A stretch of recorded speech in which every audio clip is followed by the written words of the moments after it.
Day trading mind games. Talking about how your mind plays tricks on you while you're day trading, how your mind can justify certain reactions, certain things. Even when you know you're wrong or you know you got to get out of the trade, you know that you're breaking the rules, human instinct kicks in and you start to get these kind of mind games where your mind is telling you, hey, I can hold longer, I can do this, I can do that. You start rationalizing all of these different outcomes because it's just like this human instinct where you're like, I can hold, I can do this. So talking about it in this video, kind of how this plays into day trading, how your emotions are affecting your profits. Talking about it in this video, so make sure you stay tuned. What's going on, guys? Patrick here. Today, I'm talking about emotions. Now, I've been talking a lot about emotions lately because I believe that a lot of people out there who are following along on this journey, following along on the channel, are also battling with very similar emotions. And I see from the comments how a lot of times people agree or they say, hey, I'm having this exact issue. So it's not something that is only happening to you or me. It's a lot of people. And there's a reason that a lot of people lose money in day trading because deep down, a lot of people are just emotional. A lot of people aren't robots. A lot of people aren't just computer algorithms in terms of being able to buy, sell, take profit, cut your losers. Everything that you know that you're supposed to do, a lot of times what happens is you end up getting emotional and you end up justifying a reason to hold longer or to not stop out, not to take profit. All of those things become this emotional battle. For a great example here, let's take a look at solo. All right, so we're looking like that 529 area is support on the chart. We can see from pre-market. Very simple how I found that. It's not rocket science. I'm just looking at the bottom of these candles. So now that I'm looking at the bottom of these candles as my support there at the 529, 530 area, I'm thinking, okay, I'm looking for a move. Well, right out of the gate at open, it squeezes up there to $6.70. Now, I'm not one to chase. I don't want to chase the stock. So what do? I end up buying on the pullback in this area here, thinking, okay, it's going to pull back. There's support there, and then we're going to start to bounce higher. And I end up getting in here at $5.30. Like I said, this is a hypothetical. This is not how I actually traded. But hypothetically, if I'm looking at this chart, this is kind of what I would be thinking how I would have traded it. Okay, all of a sudden, it breaks through that 530 support and drops all the way down there to $4.70. That's a 60-cent drop, and that's a big loser. That's a big loser that you really just can't take. You can't take those types of losers. So what happens here? I see that there's support. I'm like, okay, it's going to bounce off the 515 area because I can see, okay, I got it here at 530. It's going to bounce. And then what happens? All right, now I'm like, okay, there's a $5 support. There's a whole dollar support. It's going to bounce. So I'm creating all of these reasons that I should hold this stock based on previous movers, how they've moved or how long I've been trading, kind of seeing these patterns where a lot of times these things can happen. But we can't trade off of the idea that, hey, I think it's going to bounce, or I'm hoping that it's going to bounce off that $5 area. It drops all the way down there to $4.70, and then it bounces back. But at that point, what would have happened here? I would have told myself, okay, $5 is my last stop. After I got in here at the 530, telling myself that the 530 area was my stop area, now I'm down 30 cents.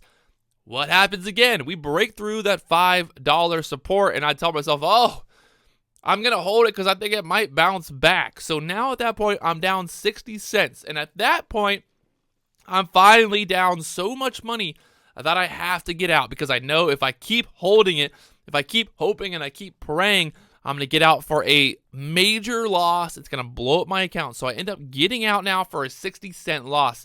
So for example, let's say we have 1,000 shares. I'm down $600 at that point. And then, bam, I get out at $4.70 down here at the bottom because that's normally what happens. You know, instead of getting out up here where I could have gotten out, I end up getting out at the 470 area. So I get out at the 470 area, and what happens then? Bam! right back up there to $5.50. And then what do I tell myself? I say, oh, I could have gotten profit. I could have made profit on this trade. I could have made 20 cents. I could have made $200 in profit. So what do I do again? Okay. I tell myself I'm not going to chase it. I'm going to wait for the pullback. And then what do we get? We get the pullback. We come down here to the 510s. At this point, I'm down $600 because of this first trade. I end up getting in, we'll say the 525, 10 area. It pushes back up. I'm up 20 cents, but that's not enough at that point to get back to green. So I tell myself I'm going to hold it because I believe, I'm hoping, I'm praying that this is going to push back towards $6. And then what happens then? We start to break down again. And I start to tell myself, no, I'm not going to get out of this trade because I got out earlier at this 470 area. I got out for a $600 loss, and then the stock pushed right back to my entry level, and I could have gotten out for a 20-cent winner. I'm telling myself that I'm going to use this 470 as my stop. So now again, I'm risking 50 cents to the downside. I'm holding, I'm hoping, I'm praying. And what happens? It comes down here to the 470s and starts to break below 470. And I tell myself that if I don't get out of this trade at this area here, if I don't get out now, I'm going to blow up my account. So I end up getting out again for another 50-cent loss. So now I'm down $1,100 on the day.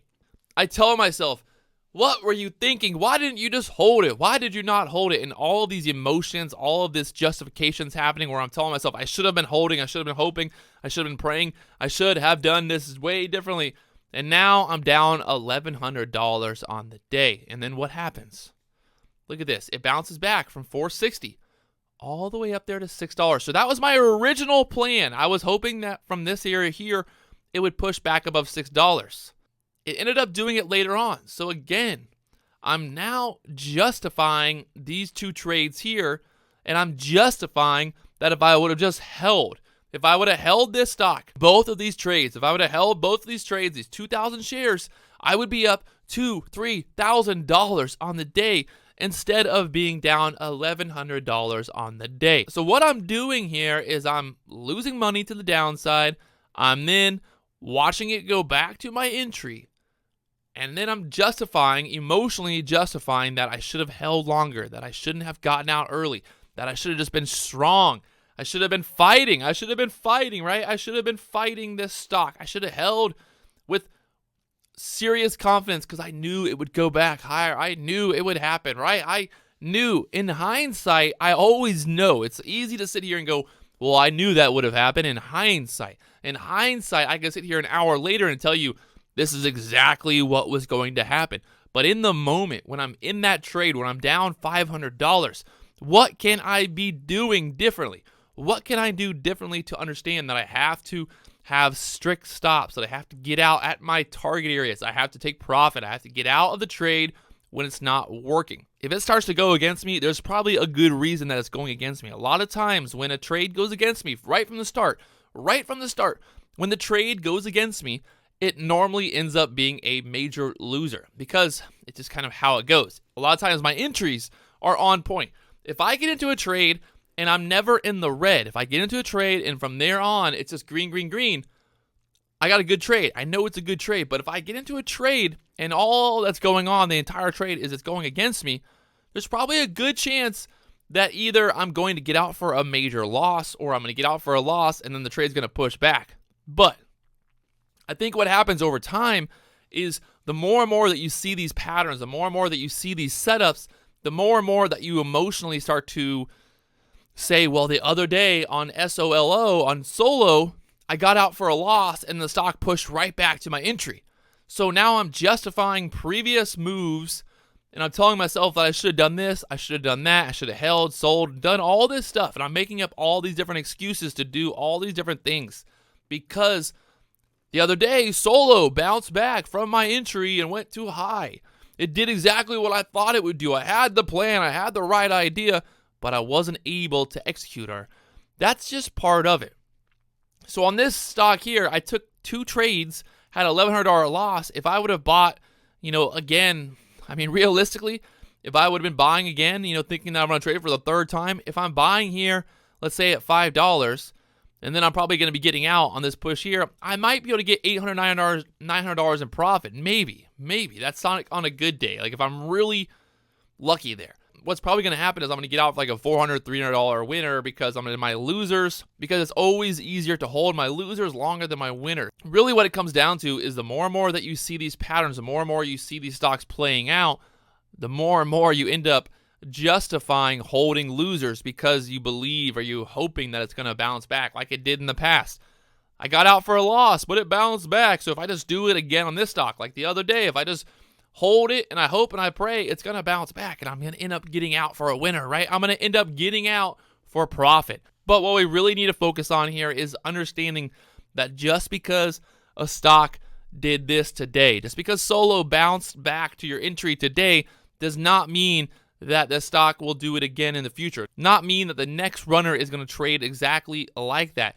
And we got to have a plan. We got to have our entry. We got to have our exit. We got to have this all planned out before we get into the trade. That way, when the stock doesn't do what we want it to do, we end up getting out. We don't hold our losers. That's the biggest thing that's going to ruin you as a day trader, obviously, is not that you can't learn to day trade, but it's going to be the emotional battle afterwards. Once you actually learn how to day trade, or you understand the idea of buying low, selling high, it doesn't really change. It's really just the same thing over and over, these same kind of setups, these same kind of patterns.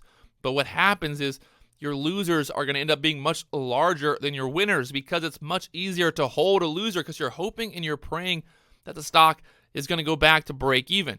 When you're in a winning stock, all you're doing is you're just like, I got to take profit. I got to take profit. I got to take profit.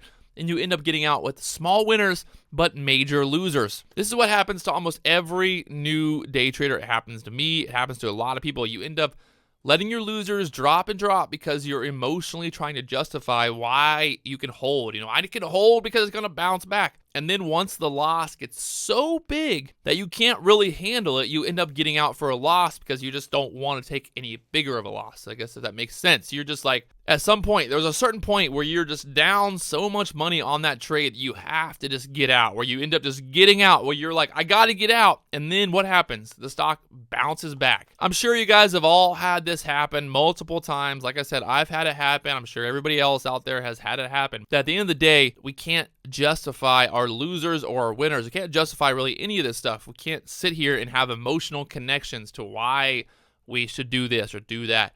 At the end of the day, every trade should be calculated in the sense of I'm going to buy here, I'm going to sell here, and this is my plan. I don't know for sure if the stock is going to go to the moon. Nobody knows for sure if the stock is going to go straight to the moon. If I'm risking 20 cents to get that 50-cent move, I'm going to take it. I'm going to jump up there and I'm going to take that profit when it's there. So there it is, talking about how we justify these losers, how we try to hope and we pray on these types of setups, because what happens? The stock does exactly what we want it to do, but we're just not able to hold through, or end up getting a bad entry, or end up chasing it. It's all like this thing where, here it pulls all the way back down there, we get out for a loser, and then we are like, well, I'm not buying back. And then all of a sudden it starts to rally back, and what do? We end up getting in at the top once again and selling at the bottom. This is how the market works. It takes the money from you because it's really simple. It's really easy. We end up buying at the top. We end up selling at the bottom. We do it over and over and over. And this is why retail traders lose money. Buying at the bottom, selling at the top. That's what you should be doing. It's not always easy. It's not always simple. We end up, justifying these actions, these emotional actions, because sometimes it works out. Like this stock here, sometimes it does work. Sometimes you end up holding through this big major drop, and then it bounces back and you get out for a winner. And then from that point on, you're now justifying the same type of setup again, because you're telling yourself, well, the other day I held when I was down $1,000 and I end up holding and hoping and praying, and the stock went back to my entry and went higher, and it ended up getting out for a winner. That's the human emotion talking right there. That's the human emotion saying that I could have done this, I could have done that. And you end up justifying these emotional actions because of certain outcomes. And that's what we got to remove when we're day trading. Removing that emotional justification, or that emotional battle. It's all about removing that emotional battle and just having a strict plan. Some of the best day traders in the world are some of the guys who trade the least, They have strict plans. They have an overall game plan for every single trade they go into. They're not just buying. They're not just selling. Every trade has a plan. So there it is today, talking about the emotions, battling the emotions. And if you guys haven't already, do me one big favor, hit that subscribe button, and I'll talk to you guys later on.